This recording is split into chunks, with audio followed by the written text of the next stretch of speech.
World Spaceflight News Special Report.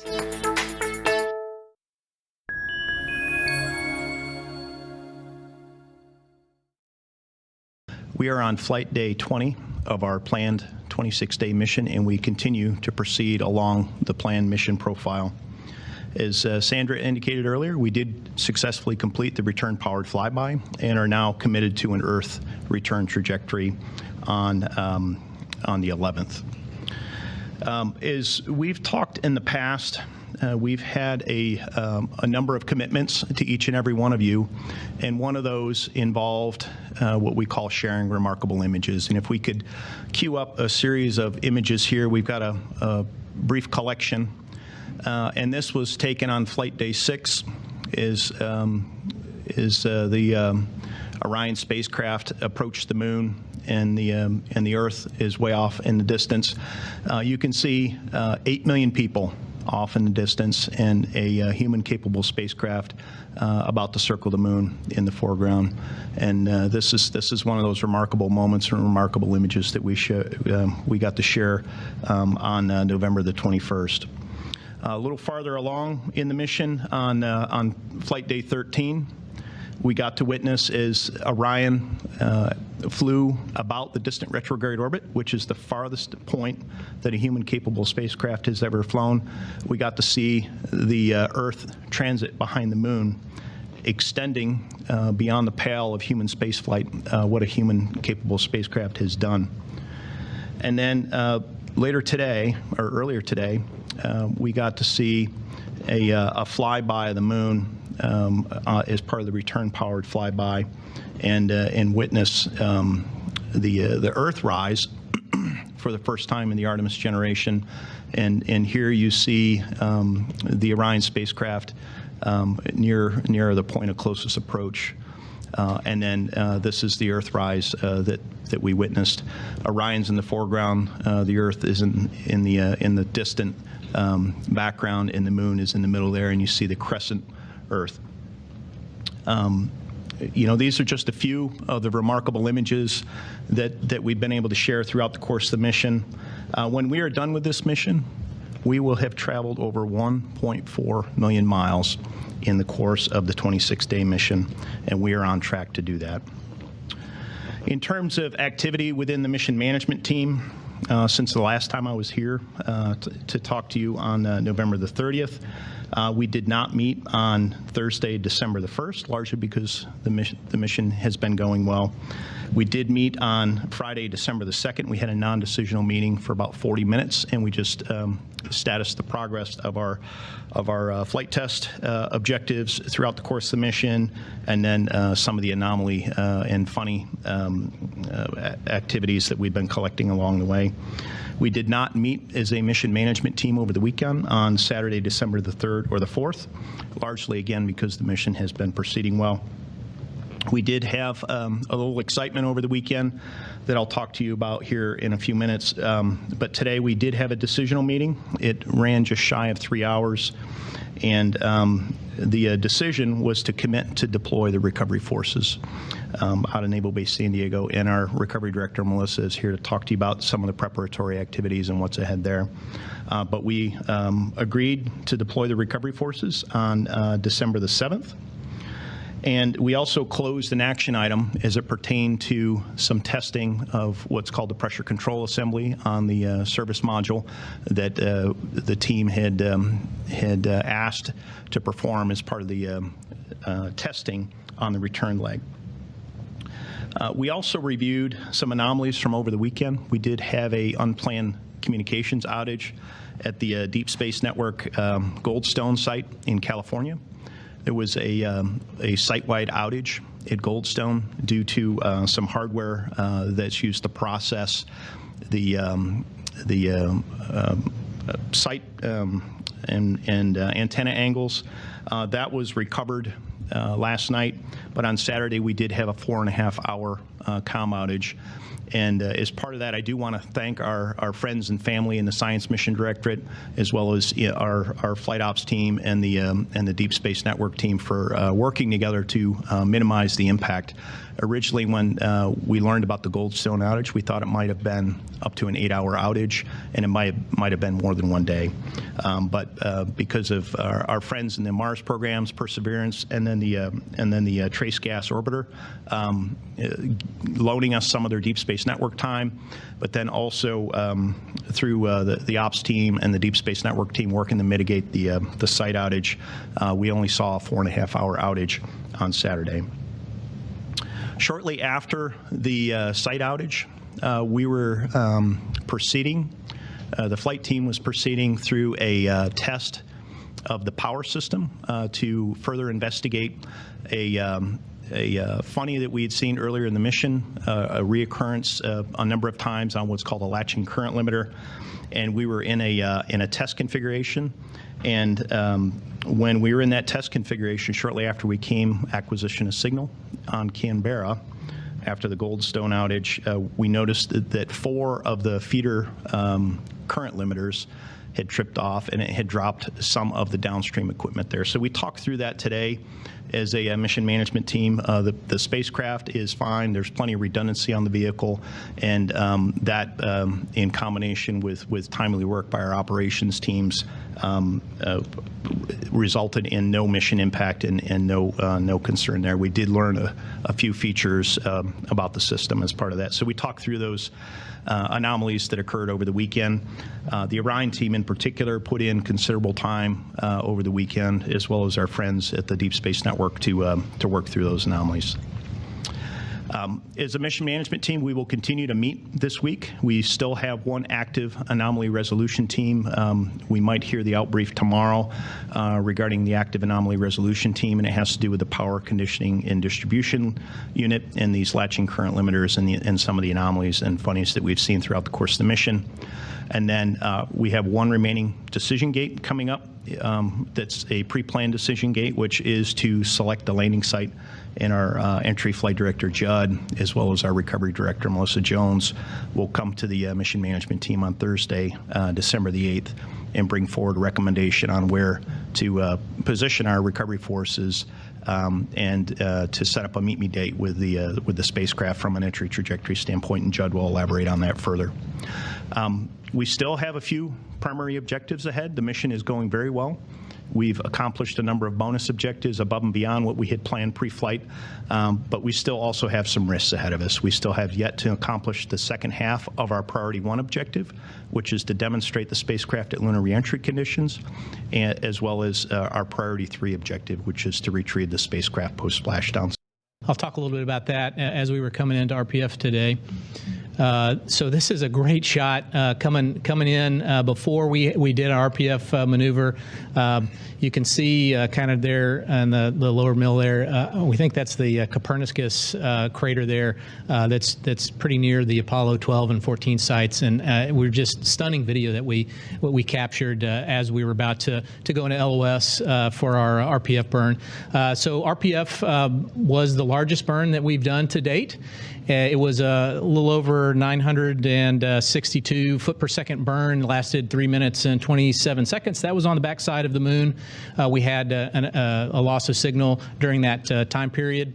But then as we came back AOS at that time, and Mike showed that video as well, we saw a really outstanding shot of the crescent Earth, and it was just stunning.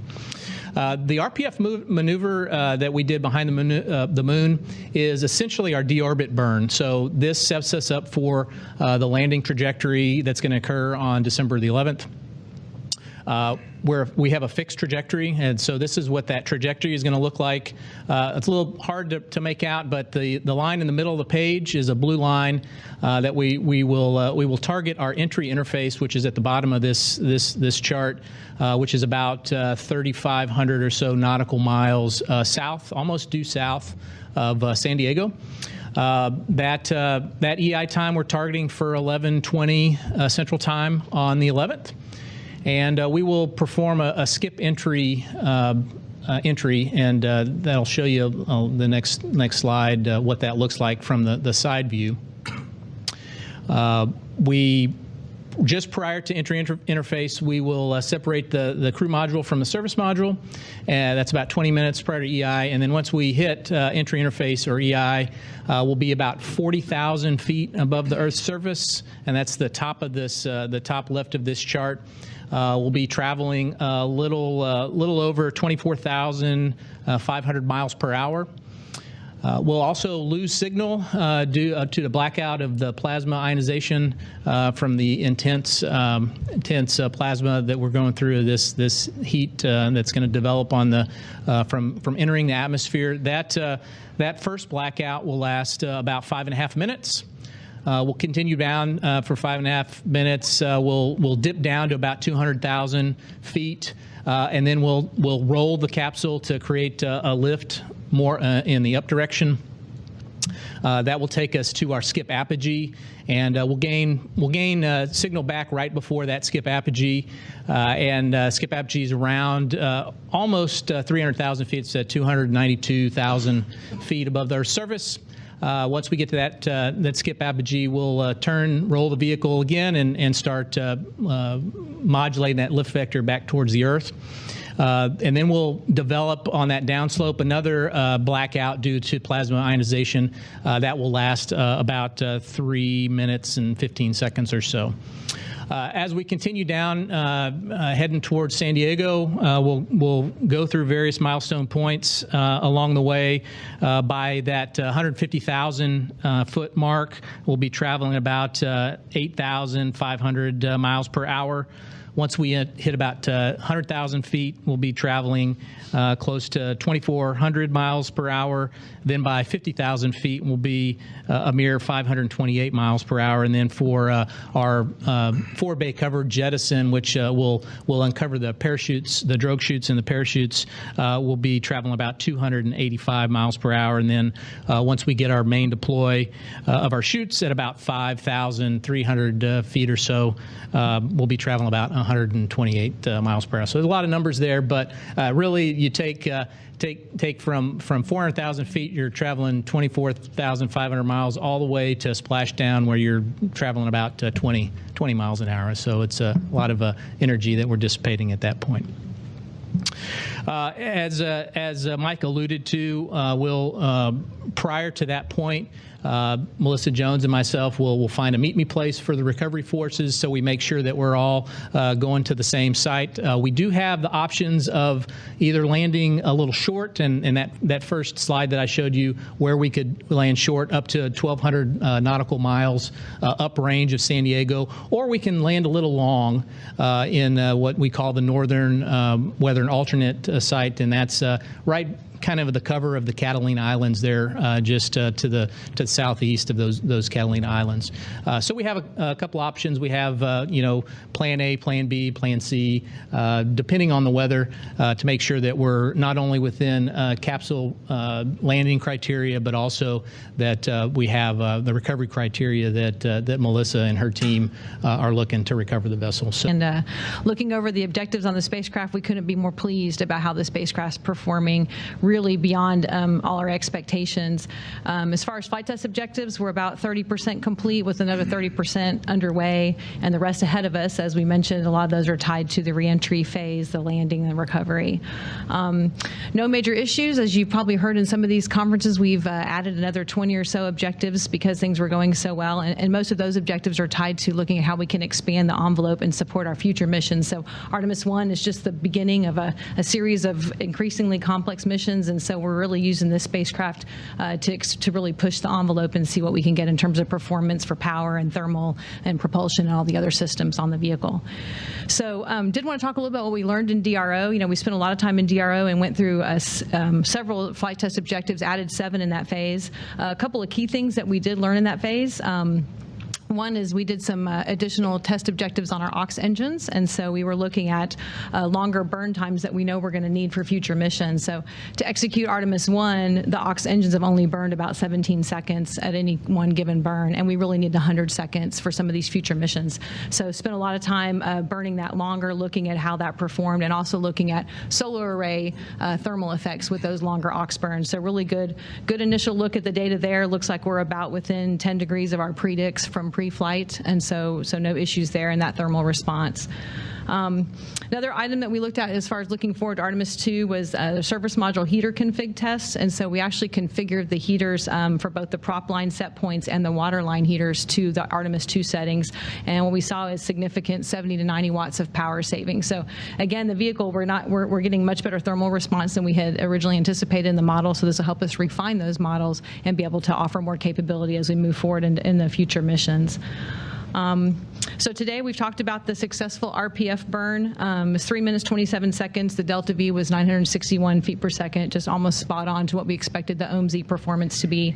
And there's also been 3 return trajectory correction burns that we've done as well, exercising the SMRCS system. So if you want to pull up the goodbye to the moon video or picture, this is what we saw today as we were coming out of the loss of signal, getting acquisition of signal. So I think you've seen this video, and I think everybody in the room, we just kind of had to stop and pause and just really look at, wow, we're saying goodbye to the moon. It's been a phenomenal 20 days, but we got a lot of work ahead of us still. So, see, I'll jump a little bit to one of the main, I guess probably the primary anomaly that we are looking into. Mike talked about this PCDU user load, the latching current limiters that opened, 4 of the 5 that opened. And so, first of all, no mission impacts. There's a lot of redundancy in the system, and the systems performed as they had been designed using that redundancy. But we did find that we had a couple impacts there. We first of all, the RCS string, when that power reset happened, the flight software, as it's designed to do, says, well, we have to switch strings because the RCS isn't responding the way we had expected. When that power drive electronics came back on, we switched back to the primary string, and what we found was that was in a standby mode, so it wasn't actually able to fire the jet. So long story short, we had 6 of the 12 RCS thrusters that weren't firing, but the team saw that in the vehicle response and able to command back to the primary, the string B of the RCS and continue with the firing. So no issues there. Again, showing we've got the redundancy in the systems we need. What we learned from that is we've got some fitter improvements that we need, the flight detection, isolation recovery improvements that we need to do going forward on that system. The other thing that we learned from that anomaly was we had some heaters that were both tied, both primary and tertiary heaters that were tied to the single PCDU, and realized that when that PCDU went through this kind of power, this kind of power anomaly, we wouldn't have had the redundancy that we thought in our heater system. So we've actually already rechannelized those to give us back the redundancy that we expected to have in the system. So once again, I think that's probably the primary anomaly that we've been looking at. The team is working in the labs today and tomorrow to do some ground testing, to look at maybe some proposed testing we might do on board to kind of prove out what we think the root cause of these power upsets were. So again, the vehicle was able to respond, and we continued the mission, no issues, but we are looking at the next few days if there's something that we want to do while we still have the service module, do some testing, and first do that in the laboratory and get that on board in the next couple of days. So looking ahead, we have a few key things that we'll be doing on this return part of the mission. So talk a little bit about some of those objectives that we have planned. First of all is one of those would be a solar array wing modal survey repeat. So we did a modal survey very early in the mission and have decided to add back a second one now the end of the mission to see how the structural modes have either changed or degraded potentially. Again, this will help further reduce our risk for Artemis 2. This is a long mission with a lot of burns, and so those solar arrays have seen a lot of activity in terms of movement, and so this will give us a good indication of whether or not we see degradation over a 26-day mission. We've also planned some new prop system leak test, and so on the MON and the MMH PCA branches, we have a latch valve and a couple of solenoid valves on each branch, and looking at actually confirming the leak tightness of those. We know what the leak rates were prior to the mission, and so we can actually go exercise those and see if we've seen any degradation there. Again, playing forward to how those are going to perform on future missions. So if you go ahead and pull up the image of the crew cabin, we haven't talked a lot about what's going on inside. We get these beautiful images of the moon. So you've probably seen this image. This is from the crew cabin. You can see our Moonican Campos, the Callisto payload, and other activities going on. So as we're coming back in, we've talked a lot about our primary test objective on the reentry. So the one thing we are looking forward to tremendously is the heat shield test. And so this is the first flight of our block architecture heat shield, and we'll be getting the first test of that coming in at 5,000 degrees Fahrenheit, the 25,000 miles per hour that Judd mentioned. And so we'll be able to see the performance of that and play forward for Artemis 2 and beyond. Parachute deploys. It's 11 parachutes that get deployed in a very rapid dynamic sequence, slowing that vehicle down from the 300 miles per hour to less than 20 when it hits the water. So definitely be looking at all that parachute performance. And then finally, our uprighting system. So the crew module does have these inflatable bags that help keep it uprighted if it does flip over, and then keep it upright. So we'll see the performance of those as well.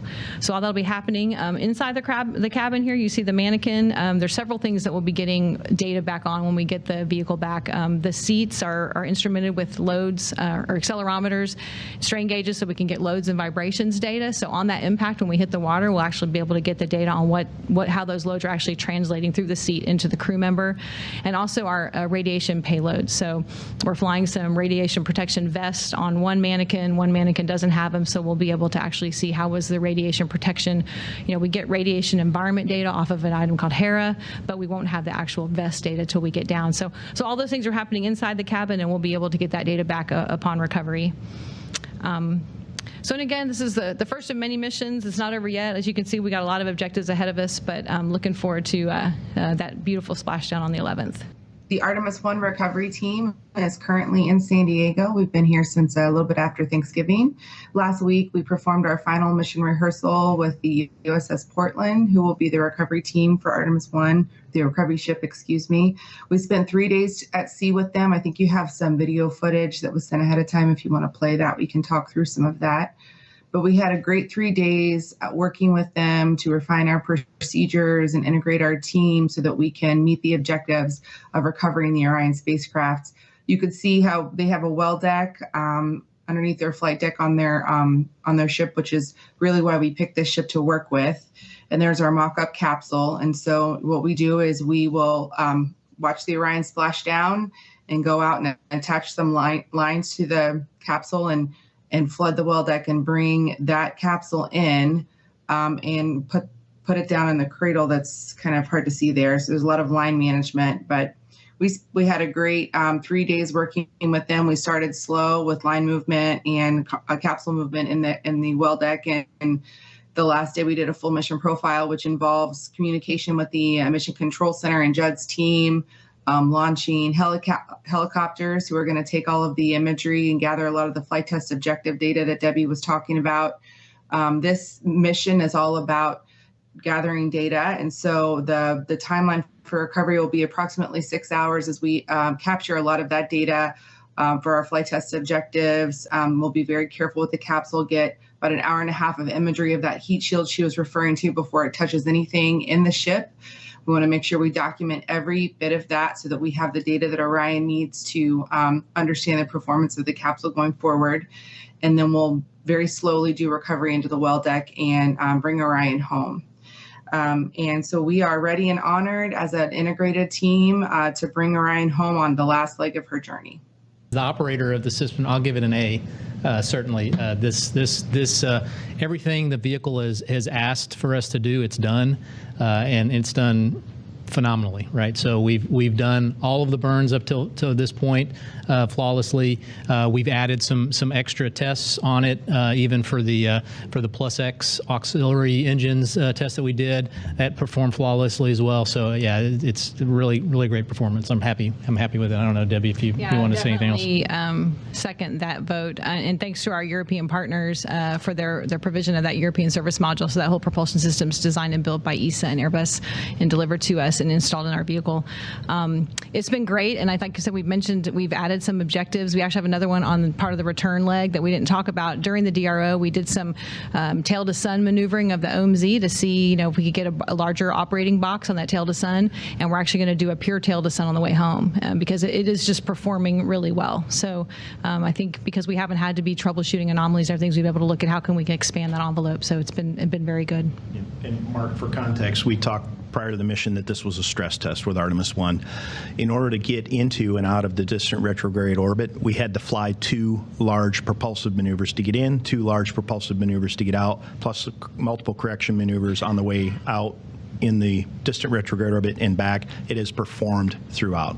So in order to execute, as Debbie alluded to earlier, increasingly more complex missions throughout the manifest, we know we have to enter a lunar orbit, which requires a 2-maneuver sequence, and exit, which requires a 2-maneuver sequence. We successfully demonstrated that with the European service module throughout this flight.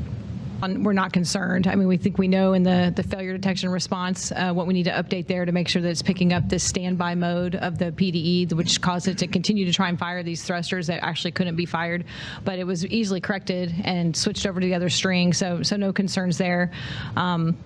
So in terms of what the crew would see, I probably would have to lean on my FOD friends, but yeah, go ahead, answer. Answer that. So they certainly would be notified of the issue on their onboard displays, caution warning displays. We'd certainly have a message, but they would follow their procedure, and it would tell them reclose these latching indicators, and we're all good. In the meantime, they would have lost no capability. The service module receives power that's generated through the solar arrays. The solar arrays, in turn, have these latching current limiters that provide power into the power conditioning and distribution units that are then distribute the power throughout the spacecraft. And when it's distributed, there are different avionics boxes or power loads, and what we saw were 4 of these feeder current limiters that tripped off in close sequence while we were in this test config. And the test config was we literally took one of the power conditioning and distribution units, and there's a side and a B side, and we isolated it to gather some more data. So normally there's what they call a split tie across that A and B side within the first power conditioning and distribution unit. We split the bus into 2 separate bus ties, and then on the 1B side we saw all 4 drop on the power conditioning and distribution unit. And when that happened, all of the lower level power systems, or all the lower level avionics, in one case it was the propulsion drive electronics, a redundant unit that provides drive electronics to 6 of the 12 thrusters. That also went to standby because it had dropped off, as well as some heaters, as well as a number of other lower level loads. So we don't quite understand what caused the latching current limiters in this case to trip, let alone that many in close proximity. We're still gathering data on that. Debbie has an active anomaly resolution team within the Orion program, and I guess I'll pause there and see if you have anything to add on the description of the problem or any additional information. I think that's a great description of the problem, and I kind of think of it as like you've got your power. If you look at your house, you've got a power supply company, and then you've got a breaker box in your house. And so in this case, it's almost like those breakers opened, and what it appeared is that they were commanded open, but there were no commands sent. So the question is, we're still in the middle of the investigation on why that happened.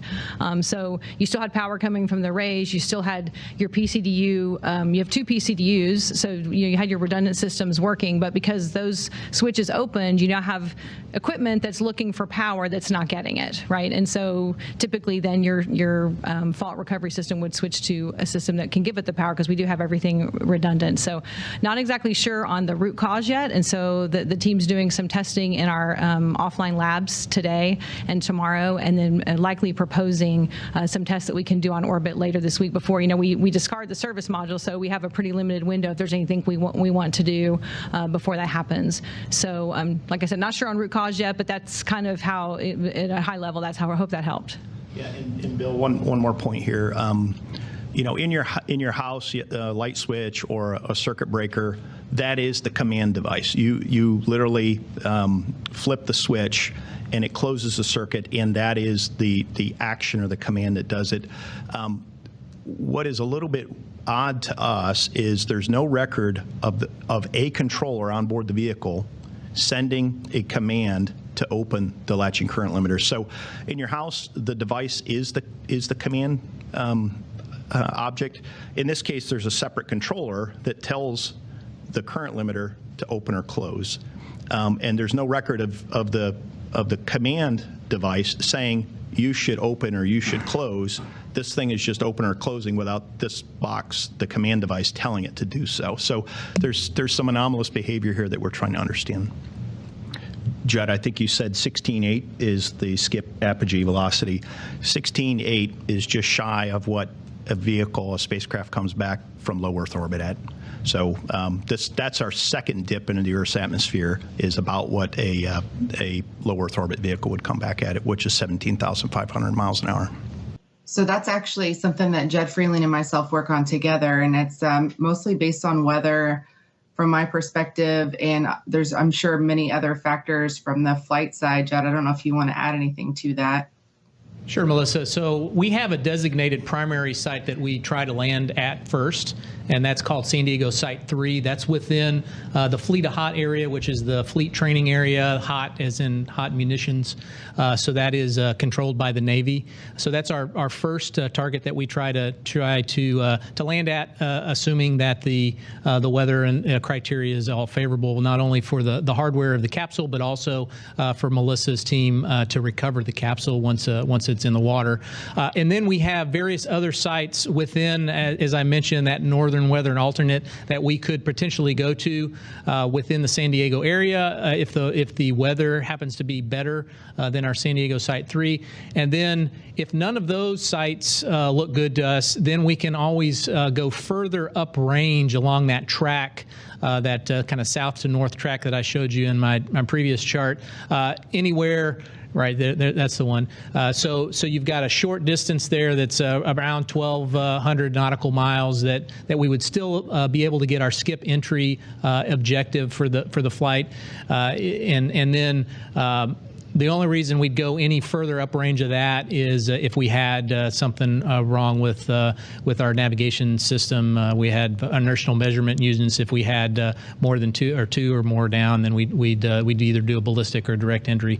So all that to say, we look at the best weather along that track, and we find the best weather. If that best weather happens to be San Diego Site 3, we'll go there, and otherwise we'll find a better place to land within those criteria. And maybe expand on the weather just a little bit. It's wind speeds, but it's also wave height, wave period, because as we hit the water, how the capsule actually impacts that wave, where its height is, what you're on the back side of the wave, the front side of the wave, how the winds all respond. So it's a pretty complex set of parameters that we look at to say that you need to stay within this wave height, this wave period, this wind speed. So that's how all that plays into where we finally select where to come down.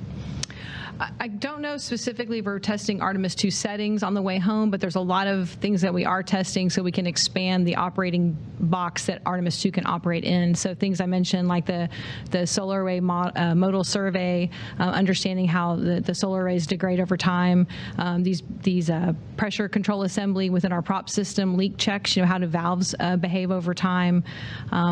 This OMZ, we're orienting to tail to sun directly to see how we can get more performance out of the engine. There are some mixed string RCS firings we're going to be doing on the way home. So there's a lot of objectives, not specifically putting things in Artemis 2 configuration, but driving the system beyond maybe where we thought we were going to operate for Artemis 1 so we can expand that box. And Debbie, I'll add to that. This is really the start of a campaign of several missions to get humans back to the moon and beyond to Mars.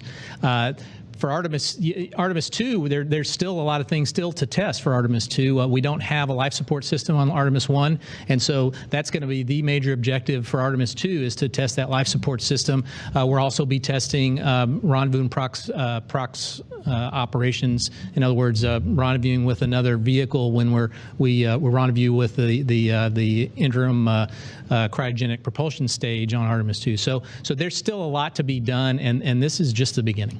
Yeah, and Sophie, I'll just give you two more as part of a preview for entry, descent, and landing day that we're planning for here on Artemis 1. And I think both these happen on Judd's watch operationally. One is an aerothermal test during the entry, descent, and landing, where we deliberately fire all of the reaction control system thrusters in various points during the reentry profile to gather hypersonic aerothermal data as we fire those thrusters. And then post-splashdown, we're deliberately going to keep the vehicle powered, assuming the vehicle is healthy, for 2 hours after splashdown to understand how much heat has soaked back after that peak heating of up to 5,000 degrees Fahrenheit outside the vehicle.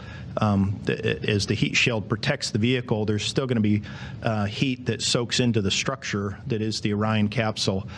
It'll splash down in the ocean. The ocean's going to cool the vehicle, but some of that heat is going to be resident in the structure of the vehicle. So we want to understand how hot the cabin's going to get. So we'll leave the vehicle powered for 2 hours, keep it on the cooling system for 2 hours to understand for astronauts on the very next mission what the temperature profile in the cabin is going to look like. So that's part of that 6-hour recovery time frame that Melissa highlighted earlier. We're deliberately going to wait for 2 hours with the vehicle powered on the surface of the ocean. So those are some of the things that are ahead of us as well.